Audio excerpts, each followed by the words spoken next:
pour la sécurité d'Israël.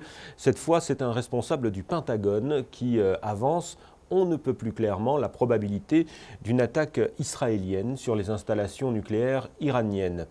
On voit tout cela avec Barbara Scherer.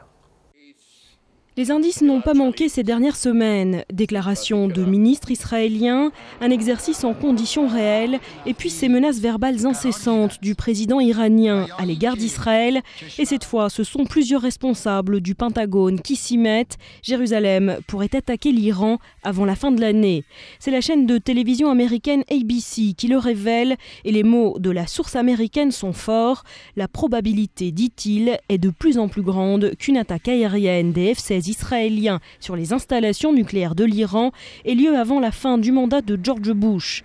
Les arguments, eux aussi, sont solides. Il y aurait deux lignes rouges qu'Israël ne tolérera pas, selon le département de la défense américain.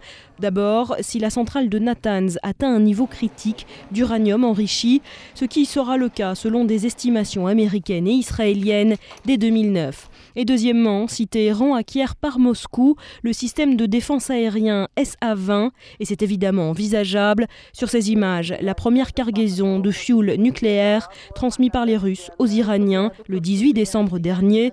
La coopération militaire entre les deux pays n'est un secret pour personne.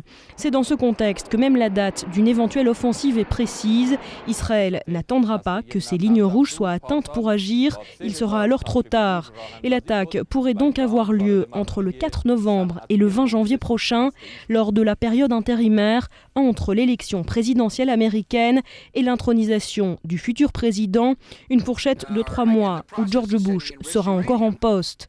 De son côté, Téhéran a évidemment menacé de répliquer à une telle attaque, mais pas seulement. Les gardiens de la révolution iranienne ont prévenu qu'en cas d'offensive, l'Iran imposerait des contrôles du trafic maritime dans le golfe Persique et le détroit d'Ormuz, par où transite environ 40% du pétrole mondial. Dans ce cas de figure, proche des meilleurs films d'action hollywoodiens, Washington a prévenu, les troupes américaines interviendront. La 5e flotte des marines s'engagera alors dans une opération dans le détroit d'Ormuz, où sont déjà postés de manière permanente plusieurs porte-avions américains qui guettent sans relâche toute manœuvre militaire iranienne.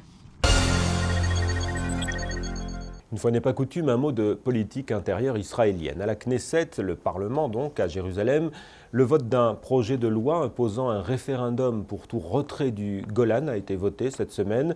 Un changement qui aura certainement des conséquences sur le récent